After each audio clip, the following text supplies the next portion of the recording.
The bull waited at the gate every day. Then a soldier with the same eyes returned. The lantern's light flickered across the Darrington farm gate as the cold evening wind swept through the empty fields. Ashfang, the massive slate-gray bull, stood still as stone, his breath steaming in the chill air. His scarred horn caught the last glint of the fading sun, and his dark eyes were fixed on the dirt road that cut through the hills toward Brambleford. From the porch, old Mr. Darrington leaned heavily on his cane, his stiff leg trembling from the day's work.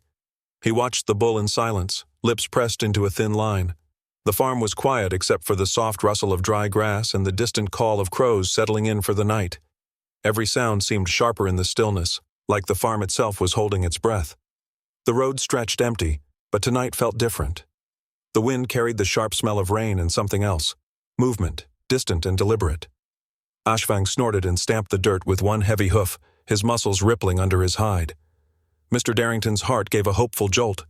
His eyes followed the bull's line of sight, and in the dim glow of dusk, he saw a figure approaching from the horizon. The outline of a man swayed slightly with exhaustion, his boots kicking up little puffs of dust. "Victor?" the old man whispered under his breath, his voice cracking with longing.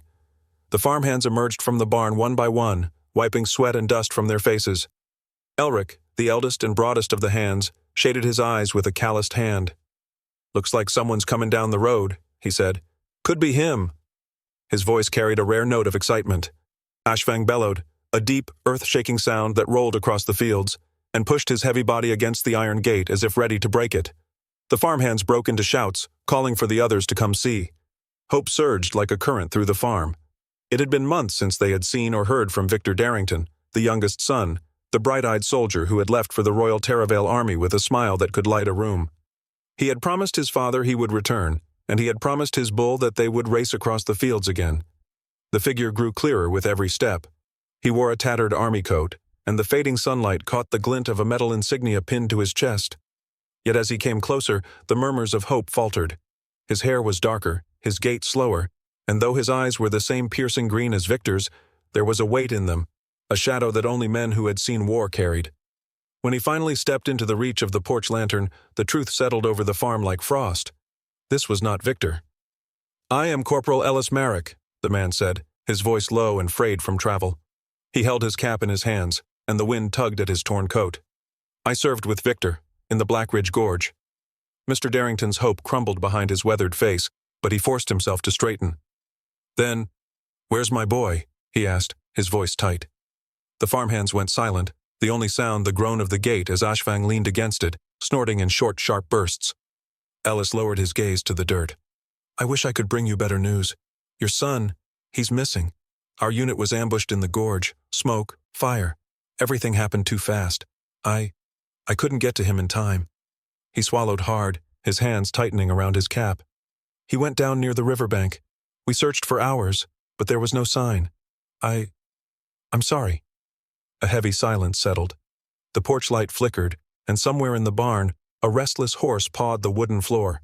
Mr. Darrington gripped his cane until his knuckles whitened. His chest rose and fell, but no words came. Elric took a step forward, his brow furrowed as he studied the soldier. There was something in Ellis's voice. Sorrow, yes, but also a weight he wasn't fully sharing. Ashfang's behavior grew restless. He stomped the dirt, his nostrils flaring as he stared directly at Ellis.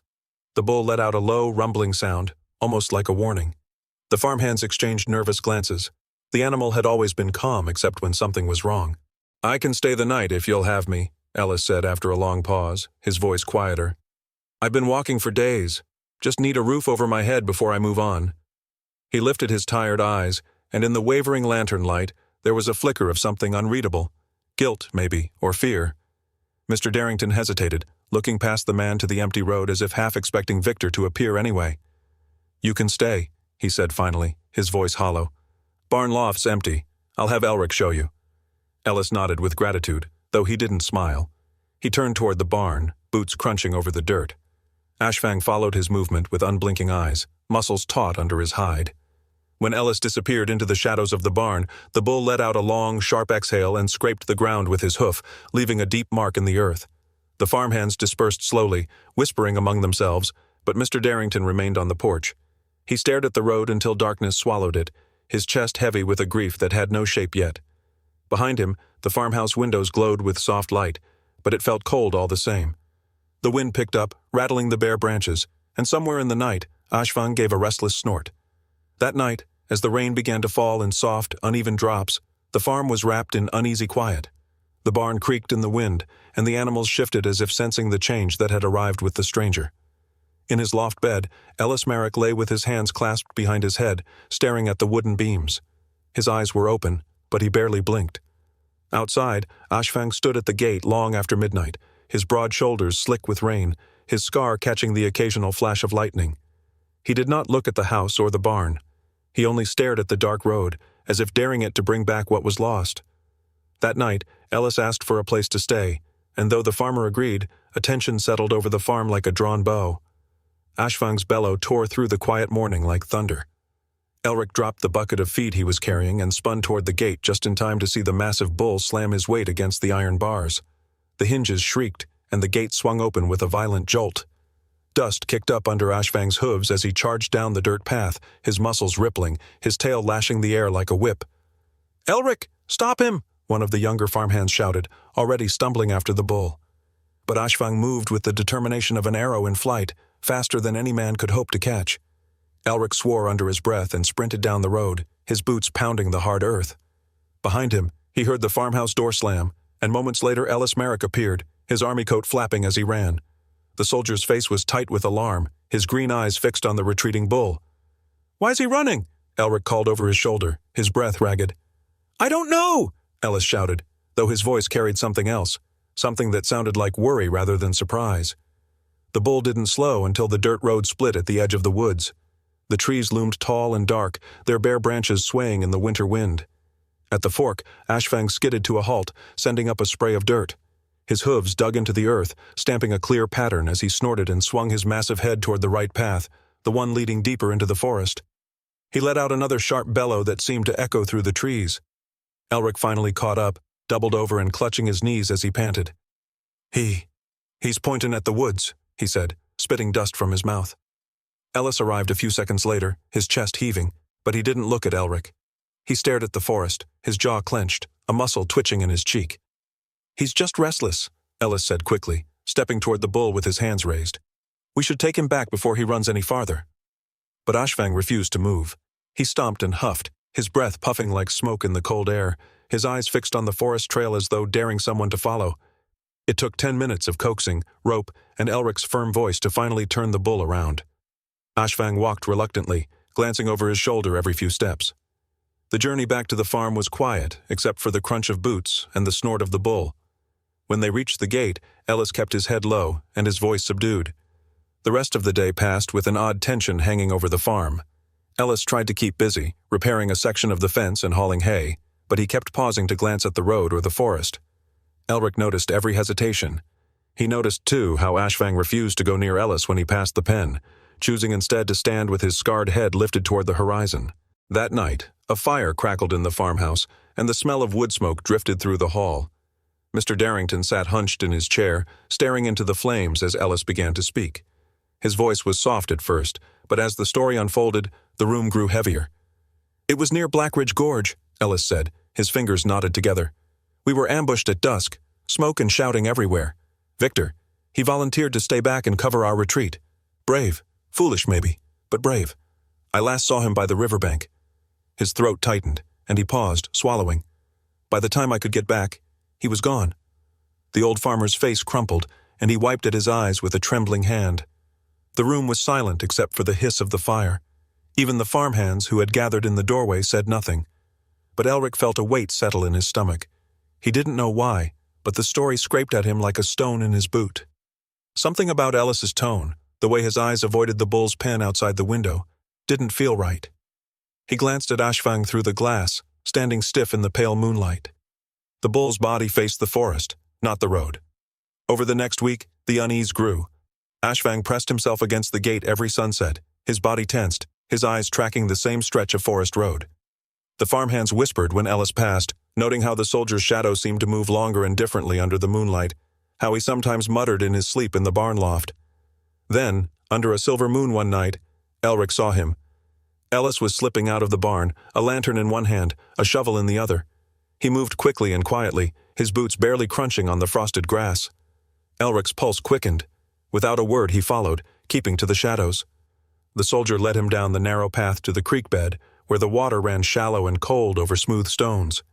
Ellis knelt and began to dig furiously into the soft earth, grunting with effort. Lantern light flickered over his tense face, casting long shadows across the ground.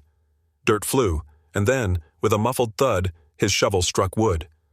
Elric crouched behind a tree as Ellis unearthed a wooden crate wrapped in army cloth. He tore the cloth away, revealing its contents. Several engraved medallions, a torn map of the Blackridge area, and a set of handcuffs smeared with dried mud. The air felt heavier, the night colder. Then Ellis did something that made Elric's blood run cold. He spoke into the empty night. "Victor, I'm sorry," he whispered, his voice breaking. "They took you, and I couldn't fight them. I struck a deal to save my own life. Left you there. His hands shook as he gripped the crate. "I can't face that bull. He knows. Somehow, he knows." From deep in the forest, a roar split the night. Ashfang's voice, distant but thunderous, rolled through the trees. Ellis jerked upright, his lantern swinging wildly, his eyes wide with panic. He spun around and froze. Elric stepped out from the shadows, his face carved from stone. He didn't say a word. He didn't have to. The secret was out, and the forest seemed to hold its breath. Ashfang pawed at the gate, his hooves striking the earth with a sharp rhythmic thud that broke the morning stillness. Steam curled from his nostrils in the cold air, and his scarred horn caught the pale sunlight. Mr. Darrington stood on the porch, his gnarled hands gripping the railing, his face ashen. Inside the farmhouse, the confrontation had just ended. Ellis Merrick sat on a wooden chair, his head bowed, his knuckles white as he wrung his cap in his trembling hands. He had finally broken down, his words spilling out like a dam bursting after too long under pressure. "They took him," Ellis whispered, his voice raw. "Smugglers, men who prey on lost soldiers. I couldn't fight them all. I bargained for my life. Left him there." The room had gone silent except for the ticking of the mantel clock and the crackle of the hearth fire. Elric, arms folded tight across his broad chest, loomed by the door. His jaw was locked, and his dark eyes burned with restrained fury. The old farmer had listened without interrupting, but the tremor in his hands betrayed the storm building inside him. "Where?" Mr. Darrington asked finally, his voice quiet but sharp as a blade. Ellis swallowed hard, lifting his haunted green eyes. "Iron Spine Quarry, a day's ride east. They use the tunnels there to hide prisoners, make them work the mines. Victor was still alive the last time I saw him."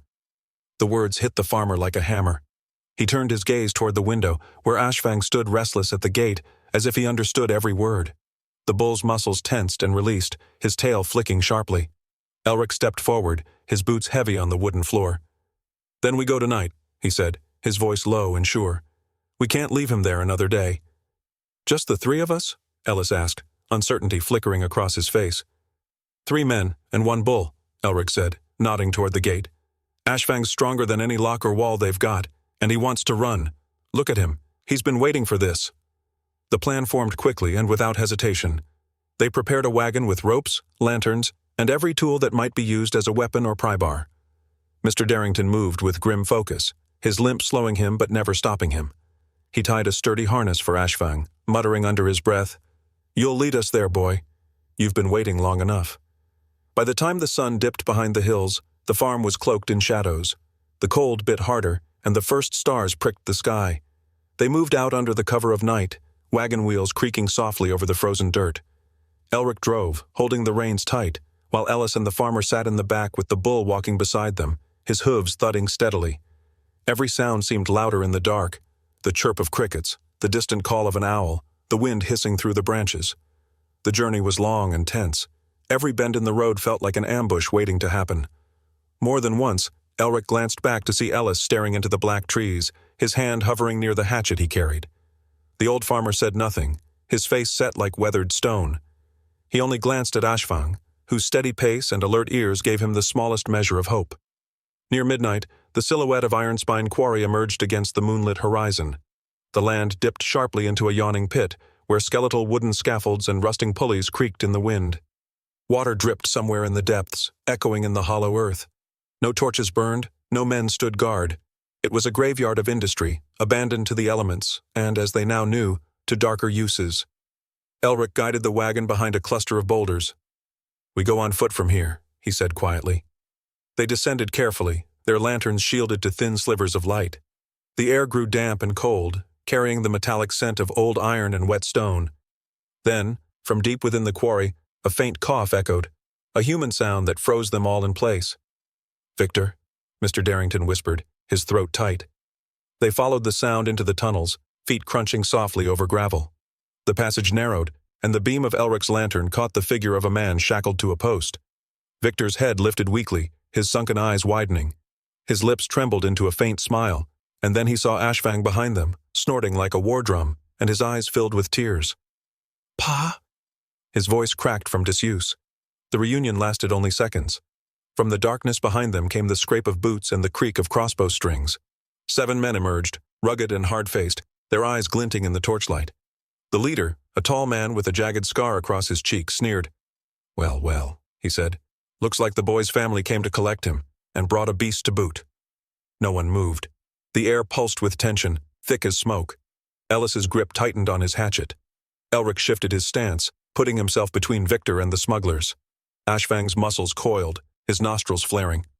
"You'll leave him," the scarred man said, "and maybe we let you live." In the next instant, the decision was made, not with words, but with the earth-shaking bellow of Ashfang. The bull lunged forward, his massive body a blur of raw power. He struck one smuggler square in the chest, sending him crashing into the tunnel wall. Another dove aside, his crossbow bolt shattering against the stone. Chaos erupted. Elric and Ellis rushed to free Victor, hacking at the shackles with a crowbar. Mr. Darrington swung a broken plank at a smuggler who charged, his old arms fueled by desperate strength. Ashfang dominated the tunnel, his horns slamming into another man and sending him sprawling into a pit of loose gravel. His roar filled the mine like a battle cry. "Go! Go!" Elric shouted as the last shackle fell free. He threw Victor over his shoulder and they sprinted toward the wagon. Behind them, Ashfang backed toward the exit, snorting, his eyes burning with fury as the smugglers hesitated to follow. The chase erupted once they hit the forest. Hooves pounded behind them, smugglers on horseback had given chase. Elric cracked the reins, the wagon rattling violently over roots and stones. Ellis and Mr. Darrington hurled stones, lanterns, and tools to slow their pursuers, the night flashing with shards of light and the echo of shouting men. The farm's gate appeared at last, glinting in the moonlight like salvation. They barreled through the final stretch, hearts hammering, and leapt from the wagon as Ashfang wheeled around. The bull lowered his head, horns gleaming, and planted himself between the family and the riders. The smugglers slowed, their horses pawing the ground, unwilling to face the beast. Ashfang's bellow split the night, deep and terrible. The gang wavered, then turned their mounts, vanishing back into the forest's black mouth. The yard fell silent except for ragged breathing. Victor slid off Elric's shoulder, leaning heavily against the bull, his dirt-streaked face wet with tears. The old farmer sank to his knees, overcome. The bull walked calmly to the gate, standing guard like he always had, only now with Victor leaning against him, tears glinting on his dirt-streaked cheeks. The wind swept through the Darrington farm, carrying the crisp scent of autumn leaves and the soft creak of the new wooden gate. Ashfang stood beside it, broad and unshaken, his slate-gray coat gleaming in the low afternoon sun. Victor leaned against the gatepost, his hand resting on the bull's powerful shoulder, the warmth of the animal's hide grounding him in the present. 3 months had passed since the night of the rescue, and the farm felt alive again, the weight of despair replaced by the hum of work and the laughter of returning strength. Victor had regained much of the muscle he had lost in the quarry, though his steps still carried a slight hesitation, a reminder of weeks spent in chains. His eyes, the same green that had once shone with youthful pride, now carried the depth of someone who had seen how close the world could come to taking everything away. He watched Ashfang with quiet gratitude, knowing that the bull's vigilance had been the first thread in the chain that led him home. Ellis Merrick walked out from the barn, sleeves rolled to his elbows, a coil of rope over one shoulder. His face was calmer now, the restless shadows of guilt slowly lifting. He had chosen to remain on the farm permanently, throwing himself into hard labor with a determination that spoke louder than apologies. "Fence lines holding strong," he said as he approached, his voice measured. "I checked the north field twice, not a loose board in sight." Victor gave a small nod. "Good. This place needs to feel unbreakable now." He glanced at the gate, reinforced with thick beams and iron hinges that groaned when they swung. "I don't want to see this gate give way again, not unless Ashfang himself wants it." The bull flicked his ear, snorted, and pressed his head against Victor's shoulder, as if to confirm his ownership of the land he had guarded so faithfully. Life on the farm had settled into a rhythm that felt almost ceremonial. Every evening, Victor and Ashfang took their place by the gate to watch the horizon. The dirt road that stretched to Brambleford remained mostly quiet, but to Victor it felt alive with memory. Sometimes the rustle of leaves or the soft thud of a falling acorn would bring back the echo of hoofbeats, the smuggler's pursuit, the wagon wheels bouncing over roots, the desperate fight for freedom. He would glance over his shoulder, half expecting to see dark figures on horseback emerging from the tree line. Ellis noticed the way Victor tensed at small sounds. "You still hear them?" he asked one evening, leaning on the fence. Victor hesitated, then nodded slowly. "Sometimes, when the wind is right. It's like the forest doesn't want me to forget." "You won't," Ellis said quietly, his voice carrying both understanding and regret. "None of us will." In the weeks after their return, news had spread beyond the farm. The authorities, armed with Victor's testimony, raided Ironspine Quarry. The operation was swift and decisive. The smugglers' tunnels were emptied, their camps dismantled. Some of the gang were captured, while others vanished into the wilderness. Local newspapers whispered about the scandal, and travelers who passed through the countryside began to speak of the daring rescue and the waiting bull, whose loyalty had led to the discovery. By the time autumn deepened, Darrington Farm had become a quiet landmark. Wagons would pause along the road, and men would call out, asking if the story was true. Sometimes Victor would tell them, keeping his words simple and his tone steady. He never embellished the part about Ashfang. The truth alone was powerful enough. "Bull like that," one traveler said in awe, "belongs in a storybook." Victor only smiled faintly and patted Ashfang's broad neck. "He belongs right here." As the days shortened and the leaves turned to fire, Mr. Darrington decided to host a small gathering to honor the night that had changed everything. Lanterns were hung along the fence, swaying gently in the cool breeze.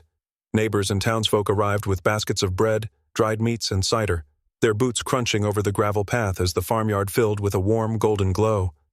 Victor stood by the gate, Ashfang beside him as always. The bull's stillness commanded a reverence that no speech could match. Children clung to their father's legs, staring up at the scarred horn and the massive frame. Men removed their hats in quiet respect. When the lanterns were finally lit and raised into the evening sky, the scene felt almost otherworldly. Light floated upward, mirrored in the bull's dark eyes. The wind carried the faint scent of earth and the memory of rain, and for a moment, the past and present seemed to overlap. The night of the rescue, the fear, the pounding of hooves, before dissolving into peace. Victor exhaled, his hand firm on Ashfang's neck. He glanced at the familiar empty road, now bathed in silver light. It no longer stirred the same ache it once had. He felt a quiet contentment, a trust in the bond that had endured everything. Sometimes when the breeze rustled through the trees, he thought he could still hear the fading hoofbeats of the fleeing smugglers, a distant reminder of how close he had come to vanishing forever. But Ashfang never wavered. The bull would glance at him with those deep green eyes, the mirror of his own, as if to say that he had known all along that his friend would return. In the final days of autumn, as the last lantern drifted into the night sky, the farm glowed with the kind of warmth that could not be built with wood or stone. Men spoke in hushed voices of loyalty and courage, of the silent understanding between a man and a beast who had saved each other's lives. Ashfang stood at the gate through it all, unblinking, as the last lantern floated into the night sky, no longer waiting, only watching over the home he had protected.